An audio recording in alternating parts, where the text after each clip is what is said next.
xamante ne nii yégg na dayo mu nekk lu am solo loo xamante ne nii dafay daal di wane rek taxawaay bi nga xamante ne état bu Sénégal am na ko jëm ci wàllum souveraineté alimentaire. waaw xam nga maïs bi c'est vrai que dafa nekk partie bu am solo la comme yeneen produits yoo xamante ni actuellement dañ koy bay fii ci réew mi lu ci mel ni par exemple ceeb lu ci mel ni soble lu ci mel ni pomme de terre lu mel ni maïs bi tey dugub également parce que yooyu surtout ceeb bi bon xam nga yooyu mooy déjà aliment de base yi nga xamante ni moom la Sénégalais yi di ëpp lu ñuy jëfandikoo. moo tax souvent boo xoolee yooyu buñ ci defee ay production rek. en général da ngay gis ne Sénégalais yi day nekk loo xam ne dañ koy accueillir bu baax parce que ceeb boo xoolee liñ ciy utiliser lu bari la c'est vrai que def nañ ci ren nag ay production record coton bi également noonu lañ ci defee production record. banane bi voilà de même que banane soble bi pomme de terre et cetera de même que carotte bi aussi donc yooyu yëpp loo xamante ni la ay résultats yu am solo la te perspectives yi ñoo nekk perspectives yu gën a baaxati. parce que am nañ yaakaar ne at yi ñu jëm en plus de taw bi ñu état du Sénégal mi ngi dox ci maîtriser ndox mi GTE ñu ngi ciy liggéey lu mel ni par exemple bassin de rétention yi ñuy wax après ndoxu Touba beeg yooyu ñu ngi ciy liggéey dans le nord et cetera donc maîtrise de l'eau bi ku mel ni Cheikh Tidiane Dièye mi ngi ciy dox lu am solo maintenant perspectives yi kon ci lu jëm ci wàllu mbay mi mën nañ jàpp ay perspectives yu rassurante la quoi d'autant plus que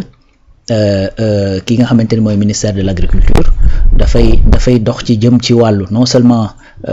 sécuriser li nga xamante ni moo jëm ci semence mais également motoriser li nga xamante ni mooy mbay mi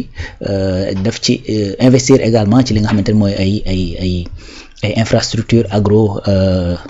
agricole yoo xamante ni dana mën a permettre ñu mën a gën a améliorer li rendement yi ñuy am. maintenant maïs bi particularité bi et puis li ñuy wax ci souveraineté alimentaire boobu parce que maïs bi li ci ëpp c'est vrai am na loo xamante ne dañ koy consommer boo xoolee par exemple pot maïs yeeg yu demee noonu te yooyu li ci ëpp dañ koy importer mais également li jëm ci aliment de bétail parce que boo xoolee usines yu bare yoo xamante ni fii dañuy def aliment de bétail dañuy utiliser mboq ci lu bari su ma juumul dañuy wax entre 600 000 ou 800 000 tonnes yoo xamante ne dañ koy importer chaque année. donc ren production bi dem na ba 330 et quelques mille tonnes je crois muy aussi benn record bu extraordinaire boo xamante ni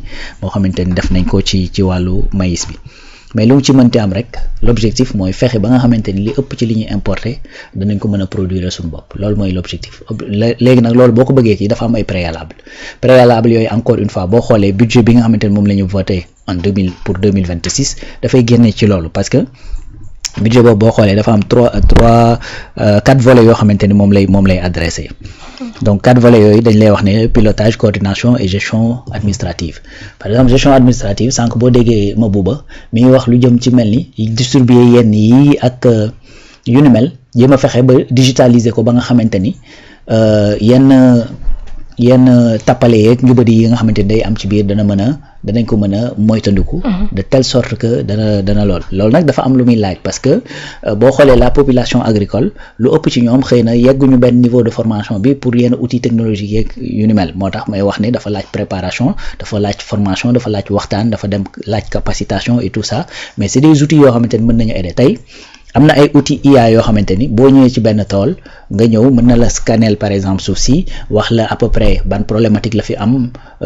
même ba ci boo jiwee dosage ndox yeeg tout ça y a des outils yoo xamante ni yu par exemple ku mel ni Huawei développé yoo xam ni dafay mën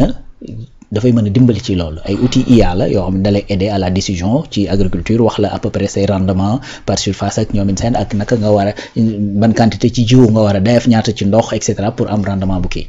donc ces outils technologiques là il faudrait ñu mettre ko à la disposition de li nga xamante ni moom mooy agriculture bi mais également la gestion administrative mooy comme li ma wax lu jëm ci wàllu peut-être nu ñuy gérer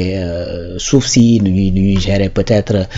demande yi nga war a def au niveau du ministère au niveau de certaines directions la formation tout ça donc jéem a fexe ba nga xamante ni dinañ ko mën a yombalal loolu muy benn partie état du Sénégal prévoir ci def ci 7 milliards 515 millions et des poussières tu vois donc base productive et infrastructure agro-pastorale donc parce que Mabouba dénkuñu ko juste mbay mi c'est-à-dire mbay ak càmm lañ ko dénk. donc moo tax bu à chaque fois buy wax da ngay dégg infrastructure agropastorale d'ailleurs même benn ci agropole yi surtout bi nga xamante ni moo war a nekk centre loolu li ci ëpp ci liñ fa war a def dafa war a jëm ci wàllu càmm gi. parce que zone boobu zone sylvopastorale la moo tax boo xoolee du bokk niñ koy defee agropole boobu du bokk niñ koy defee ak agropole par exemple sud. voilà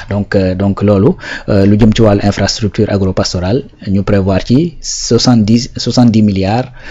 699 millions et des poussières tu vois donc loolu je pense que c'est enveloppe la bu assez conséquente. Sénégal nag wane woon nañu déjà l'ambition parce que boo xoolee campagne agricole bee passé rek c'est 130 milliards su ma juumul lañ ci dugaloon ci campagne agricole bi nga xamante ni mooy bu 2025 moo tax nag mu mën a jël résultat yu mel nii comme je dis Sénégal yàgg na di taw lu ëpp ci réew mi 3 mois la ñuy taw donc su fekkee dem nañu ba même taw yooyu wéy di am ñu def production record c'est parce que peut-être am na lu ci bees li ci bees nag bokk na ci wàllu gestion bi jël ay moyens déjà dugal ci fexe nit ñi teel a jot seen jiwu teel a jot li nga xamante ni également moom mooy engrais beeg ñoom it seen bu ko defee ñu teel a liggéey li ñu war a liggéey et puis ça a donné ses résultats yokk également surface yi nga xamante ni war nañ faa pay def de sorte que ñu ci bari également jot ci ndox meeg ñoom it seen sayit di ci liggéey bu am solo. maintenant beneen point bi nga xamante ni budget bi fële jëm ñu ne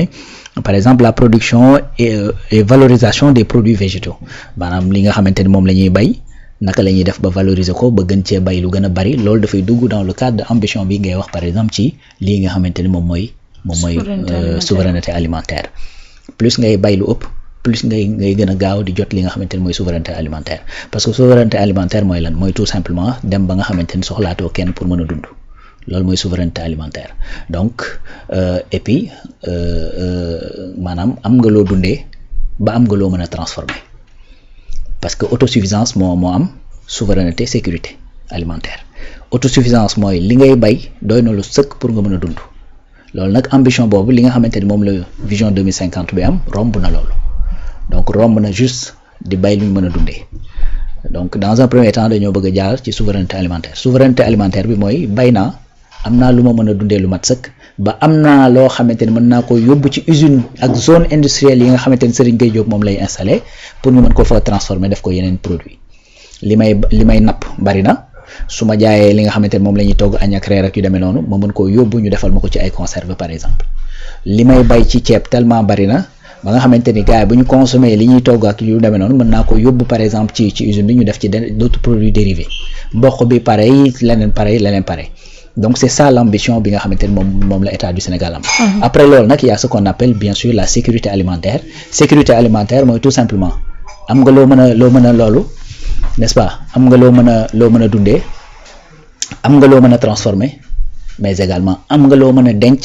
pour feggu au cas où bu catastrophe amee wala dara nga mën a dund sans pour autant ñuy jóge ci àll bi di ñëw di la taxaw c'est ça la sécurité alimentaire et que loolu moom la pays yëpp di wut moo gën a jafe atteindre nag mais liggéey dong la laaj parce que yeneen pays yi nga xamante ne am nañu ay stock de sécurité mën koo denc au cas où guerre am wala famine am wala bekkoor am wala et cetera parce que y a des phénomènes naturels yoo xam kenn mënu koo xaar nga mën a wéy di dund sans pour autant nga am benn jafe-jafe bi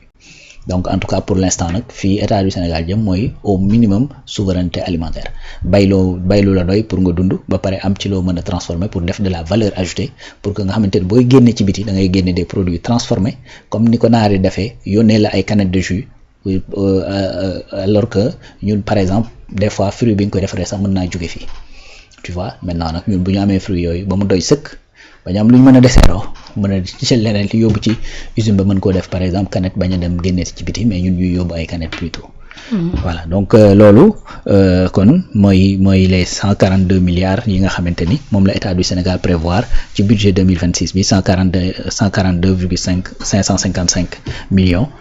pour lu jëm ci wàllu production et valorisation des produits végétaux. Bien sûr. Donc le financement de la recherche et appui conseil.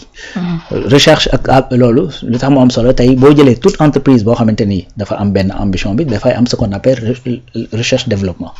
Recherche développement mooy nga toog nga ni man maa ngi def produit sama produit bi ngi jar nit ñi bëgg nañ ko mais est-ce que dina mën a jar pendant 50 ans 30 ans forcément day fay am ay évolution parce que habitude dañuy changer il faut nga am ñoo xamante nag dañuy def ay recherche développement pour mën a xam yan produits yu bees la ñu war a indi lan la ñu war a améliorer ci déjà bi ma am fan lañ ci war a jëm et cetera donc il faut que ci agriculture mu am ñoo xamante ni dañuy xëy di wut xam-xam di xool surface bi ma am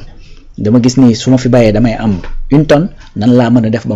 mu nekk 1 tonne 500 su ma ko bàyyee nii de janvier à mars nan laa mën a def de mars à par exemple juin ma mën fi bàyyi leneen loo xamante ni danaa mën a varier li nga xamante ni moom laay kii moo tax nga xamante ni danaa mën a am programme agricole dinaa mën ne ci année bi lii laa soxla ci ay quantité pour chaque produit naka laay mën a def ba nga xamante ni danaa ko mën a am selon li ma disposer ci suuf ak ci ñoomin seen donc mais également tey produit sangam loolu nag bon c'est même de l'autre côté Serigne Gueye Diop d'ailleurs loolu moo nekkoon loolu mooy spécialité mooy produit yu ma am ci sama réew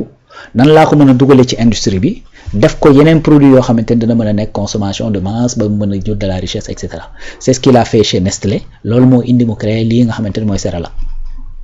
mooy à un moment dafa toog mu ne produit yi nga xamante ni dañ koy bàyyee en Afrique surtout li jëm ci wàllu ay dugub ak ay yenn affaires yooyu nga xamante ni Afrique lañ koy bàyyee nan laa mën a def ba dugal ko ci chaîne industrielle bi nga xamante ni mooy Nestlé il a réfléchi def de la recherche trouver effectivement des réponses créer li nga xamante ne mooy Cerelac nga xamante ne àdduna bi ñëpp a koy utiliser donc recherche ak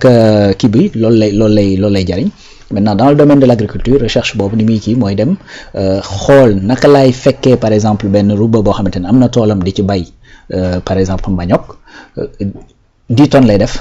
naka laa koy jàppalee ba mu mën a def par exemple 20 donc loolu mooy li ñuy tuddee appui et conseil donc formation bi également mooy former xale yi non seulement ñi nga xamante ne am nañ vocation nekk ci wàllu woowu mais également ñi nga xamante ne ñu ngi ci déjà dañu war leen a ñëw appuyer leen pour ñu gën a mën a def ay rendement yu gën a am solo donc loolu mooy loolu ñu ngi ci réservé presque 14 milliards 915 millions presque 15 milliards yoo xamante ni ci jëm ci wàllu formation jëm ci wàllu kii parce que encore une fois la ressource humaine donc li nga xamante ne mooy le capital humain vision 2050 bi chaque fois je rappelle capital humain point bu am solo la c'est deuxième axe donc capital humain kon 15 milliards yoo xamante ni ci loolu la jëm tey si tu te rappelles bi nga xamante ni premier ministre demoon na Turquie accord bi ñu amoon ak Turquie bokk na ci installer usine boo xamante ni dafay def ay tracteurs fii ci Thiès usine boobu boo ko defee il faut nga former ña fay liggéey pour ñu mën defar tracteurs yi mën ko di réparer également bis bu amee panne ak ñoom seen mais également benn ferme agricole boo xamante ni dafay nekk ferme école de 500 hectares boo xamante ni dañ fay yóbbu ay xale ñuy bay en même temps di jàng donc volet formation bi lu am solo la parce que balaa nga dina am ne fa balaa ngay mën a liggéey faaw nga am ay compétences donc 15 milliards presque donc 14 milliards 915 millions yoo xamante ni ñu ngi koy prévoir ci wàllu donc production et valorisation des produits animaux comme je disais tout à l'heure li nga xamante ni moom la ma buuba yor agriculture la mais également élevage généralement sax ñaar yooyu la ñuy boole donc élevage bi également nekk lu am solo parce que tey bokk na ci insécurité bi Sénégal am bu tabaski jotee bu la Mali joxul xar Niger joxul xar Mauritanie joxul xar ça da ngay nekk en pénurie loolu insécurité totale la parce que il suffit que nga ñëw yegg ci situation boo xamante ne da ngaa war a tabaski par exemple Mali ne joxuma leen tëj ay frontières am Mauritanie tëj ay frontières am que yow su boobaa da ngay am ay jafe-jafe maintenant il faut que cheptel boobu nag ñu renouveler ko ba nga xamante ni sécurité boobu Sénégal dana ko am danañ mën a heure bu ñu soxlaa lu ñu soxla ci quantité par exemple ci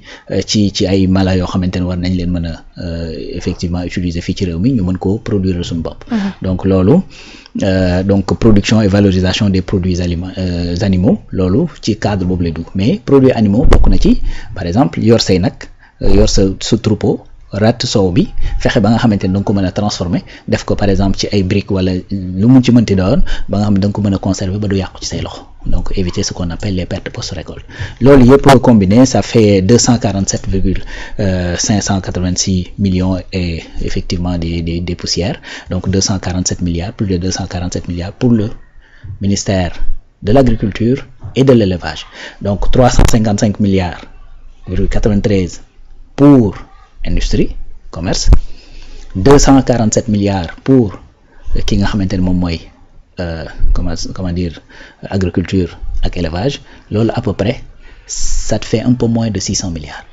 donc loolu dalay wan encore une fois à quel point le nouveau régime di dox jëm ci li nga xamante ni mooy changer économie bi yóbbu ko ci primaire bi ak li nga xamante ni mooy industrialisation parce que loolu mooy li nga xamante ni moom moo mën a créer de la valeur réelle et puis valeur boo xamante ni li ci ëpp dafay nekk lu endogène sénégalais yi nekk ay ressources endogènes ba pare mën a employer le maximum de sénégalais possible moo tax ñu def l'accent sur ce loolu donc point bi nga démarré nag muy maïs bi effectivement nekk lu am solo et puis dafa am sax corrélation ci lu jëm ci wàllu bay maïs bi ak lu jëm ci wàllu élevage parce que lu bari ci du mboq boobu ñu nga xamante ni ñu ngi koy produire dañ koy utiliser waat pour defar ci ay produits yoo xamante ni